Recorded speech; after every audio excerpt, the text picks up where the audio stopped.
with this I'd like to start a theme today of what we call real or unreal. Because there is this, let's say, growing assumption that somehow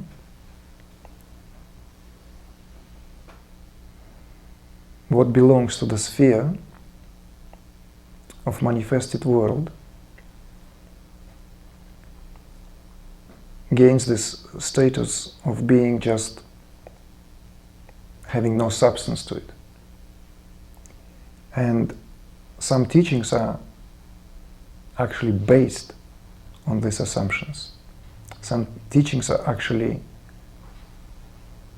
the core of certain teachings are constructed around these assumptions. So let us try to examine what is real, what is unreal. Is it the world of phenomena that is unreal, or our experiences of that world? Which one are we talking about here? Is it the matter itself, the matter that we perceive as ourselves, each other, composed of the great elements? Is what is unreal? Or our perception? So let's look into this for a moment. Let's just try to view it. So yes, there is this spiritual expositions that emphasize that only Brahman is real, only the Absolute, the Godhead, the Transcendent is real, and everything that falls short to that is not. And this assumption actually rests on very well-known postulates that have been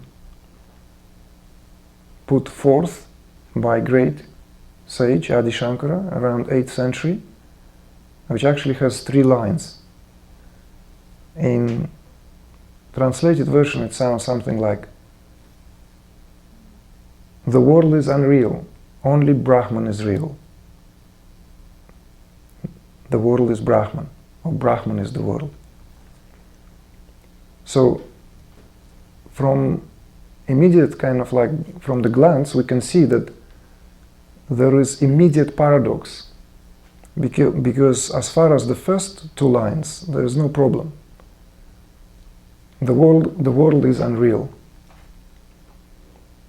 And the second line, only Brahman is real. So far it's fine, so far there's no contradiction. We can assume that this world of ever-changing phenomena is indeed unreal, because it comes and goes. Something which, by its very nature, that comes and goes cannot be called real. Because what we call real is something that is there at all times. The very notion of permanence and indestructibility cannot be assigned to something which comes and goes. So the second line, only Brahman is real, also quite straightforward, and there's nothing really that kind of contradicts the previous line. Absolute is real, yes indeed, that which is never changing, omniscient, omnipotent, omnipresent, beyond time and space, does not undergo any change. Hence, to call it real only makes sense. But then there is the third line. Brahman is the world. How do we understand that? What do we do with that? And apparently, I'm not a historian, and I don't consider myself a scholar either, However, from what I've experienced with my encounters of Indian philosophy, the whole entire course of history of Indian civilization from that moment on could be viewed from that very perspective, namely from the perspective of how that line has been interpreted. It literally, and by the way, the notion of Maya, that very notion of illusion, did not really exist before Adi Shankara came forth and proposed that term, or let's say made that term widely used in his expositions, and most famously in Brahma Sutras, which is considered to be one of the most important Advaita Vedantic texts, as well as in Viveka Chudamani, discriminating sword, the discerning sword of discrimination, something like that, more or less, if we translate that word. These texts became preliminary texts which gave that platform of Advaita Vedanta to develop, and non-duality today, or Neo-Advaita as it is sometimes known, very much operates and very much rests on some of the most important, let's say, principles and notions that arose during those 1300 years or 1200 years of various interpretations of how these teachings of Adi Shankara were taken and incorporated, integrated into the very fabric of what is known as Indian philosophy, which consists of, most immediately and most known through its 6 schools. But we're not going to go there, it's not our purpose tonight. What interests us here is that how these notions colored and still coloring very much certain teachings that are prevalent today, and how these teachings reflect the very postulates that lay the foundations on which these teachings were built. What would be important immediately, like an important footnote, is that Adi Shankara never did anything to elaborate on the relationship between Brahman and the world. Hence, that let's say that sphere or that area was completely left open to interpretation of various teachings. So philosophers came and gone, like philosophies developed doctrines, systems, expositions, and there is this kind of notion, those of you who might be familiar with the teachings that came from Indian subcontinent, that really you can narrow down the 2 major approaches. I mean, Indian tradition is very rich, but you can narrow down 2 main approaches which then colored the thought and development of many, many other traditions, at least in the Orient as we know it. And then it came to the West, starting increasingly coming to the West from the end of the 19th century onwards.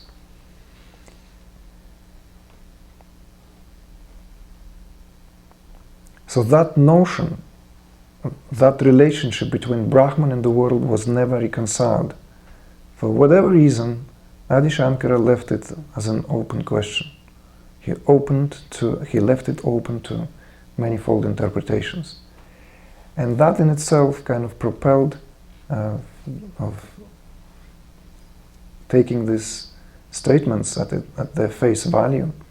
And we have now, on one hand, the philosophy of negation, literally that which denies outright the existence of this world as such, because the world is seen as the projection of the mind. And when mind ceases, the world ceases to exist. It ceases to exist not in terms of existential, let's say, our place in it, because we understand that the self-realized beings continued to function in this world and function pretty well.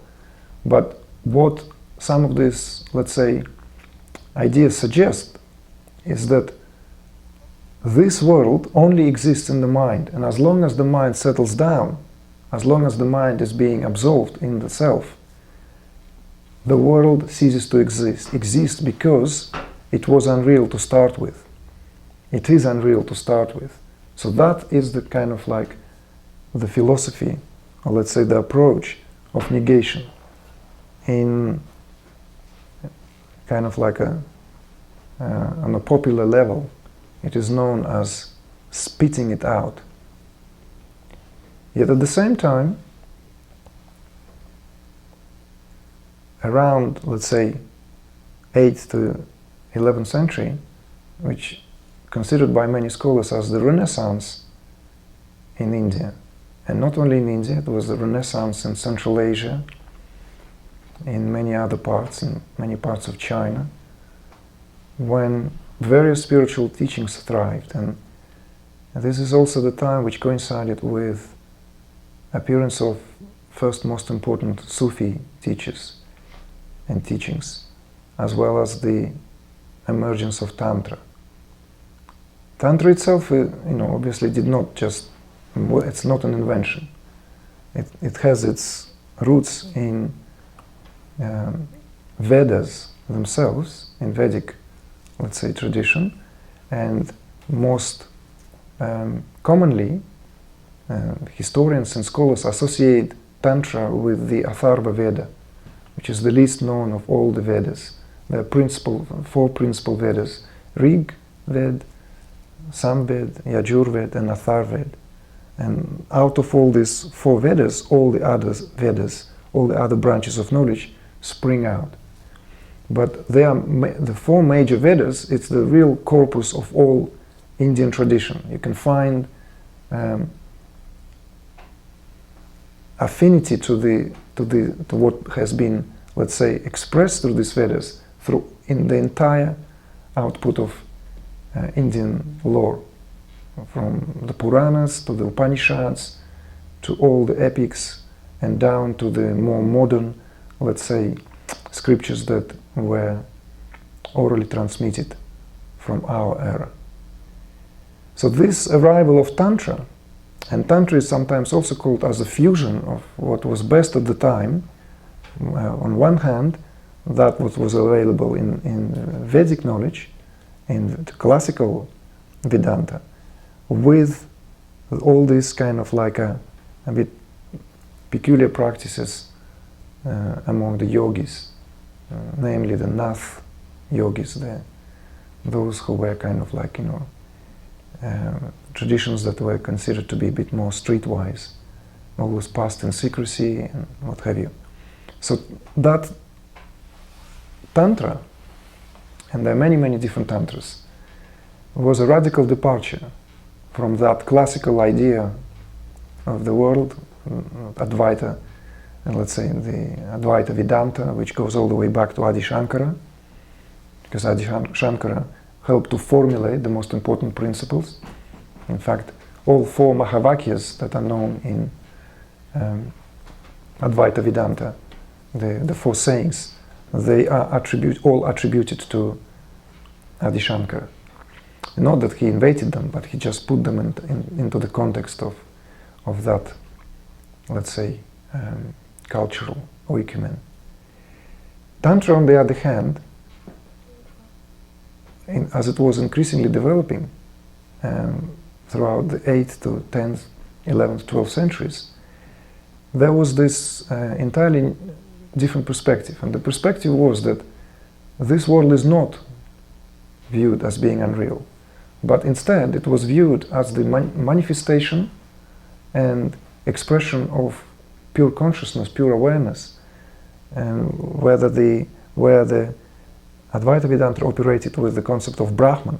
Let's say that in Tantras there was this concept of that would encapsulated in the term Shiva. So Shiva stood here for pure awareness, not as the part of the Hindu Trinity, Brahma, Vishnu, Shiva. But if we speak in terms of the Shiva, how it is understood in Tantras, it encompasses all aspects of consciousness. It encompasses the creative, the aspect of consciousness responsible for creation, that which is responsible for sustenance, and also that which is responsible for dissolution of the universe. What was new is the notion of Shakti. And Shakti was indeed the world. The Shakti is the shape of the world. It is the embodiment, is the world being embodied. And Shakti is that primordial source which gives rise to all energies. It's not energy itself, it's not correct to call Shakti, just like often it's been translated. Shakti is energy. In fact, it's subtler than that, or finer than that. Shakti is that which gives rise to all energies, all existing energies, all known energies that are in the universe, all come from Shakti. Shakti gives birth to that. But Shakti is Shiva. So that, let's say what was left subject to reconciliation was reconciled in Tantras in one stroke. This world is absolute awareness. This world, down to every atom, down to every fiber, down to every frequency, is indeed Shiva. It is pure awareness manifesting itself through its progressively, let's say, cooling vibrations, through its progressively denser vibrations. And on a popular level, that approach is known as spitting it out. So it's like we have this negation, swallowing it down, yes. The Advaitic approach is spitting it out versus Tantric approach, swallowing it down. It's a metaphorical way of how to view this universe, how to view the whole notion of existence. And since this world is considered to be real according to Tantra, and real in a sense that Maya is being understood in very different terms.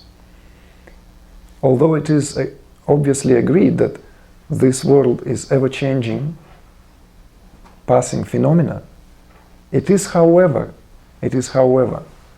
was not considered as something which is solely property of the mind, and it was not considered to be the aim of self-realization. Therefore, the aim of enlightenment was slightly different. If in classical Advaita Vedanta, the aim of self-realization was to realize the identity with Godhead, and that is usually achieved through the cessation of the mind, complete cessation of the mind, where mind simply subsides, and one abides in that which is the self. All this, what relates, what is left, is of no significance, because that is being dismissed on the very, very philosophical grounds of these teachings. But in Tantra, it's a very different approach, because the world is considered real to start with. So, therefore, the aim of self-realization was not directed towards, let's say, experiencing oneself as pure awareness with disregard to this very, very existence. But contrary to that, the aim of Tantra is to embody that pure awareness in this very living organism. So, whereas Advaita negates the body because the body is irrelevant, And the neti-neti approach, not this, is one of the very well-known classical approaches how to dissociate and separate, let's say, the gross from the finer, and the finer and the finer, until one arises to that which is the finest, the transcendent. But in Tantra, that approach is of no use, because it's not through the method of, or the methodology of dissociation, but contrary to that, it's through all-inclusiveness. In Tantra, there's nothing that is not Shiva. And it's one of the sutras, one of the principal scriptures of Tantrism, the Shiva Sutras, where it actually, the opening line, that there is nothing that is not Shiva. Absolutely nothing. Hence, everything is included. And in that everything, obviously the man is the center from where that realization takes place. I'm far from trying to kind of like break the mold of certain, let's say, concepts. It's more like an invitation to consider that there are different understandings, even within and from that what came from India and has kind of taken a root in different soils. And since even Buddhism itself is rooted in Vedic knowledge, it just was like a temporary, let's say, revolution to adjust certain aspects of that teaching, so to make it more alive again. It is very important to understand that simultaneously with the development and kind of expositions of that philosophy of negation, there always existed the knowledge which integrates this existence into the very fabric of consciousness itself. So instead of denying this existence, it embraces it in all its forms, shapes, and no matter how, let's say, ephemeral that existence may be, at its very core, it's nothing but energy. It's nothing but pulsating Shakti, nothing but pulsating reality of consciousness, which could be directly experienced at the spiritual heart of every being. And that, what Tantra, the most explicitly try to convey through some of its most developed teachings, which today came to us presented in the form of Kashmir Shaivism. Again, I'm not going to go into the philosophical implications of that system, but I would like to say that the Kashmir Shaivism and the teachings, let's say, available in the expositions of its doctrines helped me personally to integrate and fully cognize that which was brought by Maharishi Mahesh Yogi in its fullness. Because the very idea that the world meant to be lived 200%, 100% of the absolute and 100% of the relative, was spoken by Maharishi for several decades, and it was basically encapsulated all somewhere around the 90s when it was presented through the discoveries of the Veda in human physiology, which basically positioned a human body, a human being, back at the center of the universe, to a place where that body rightfully belongs.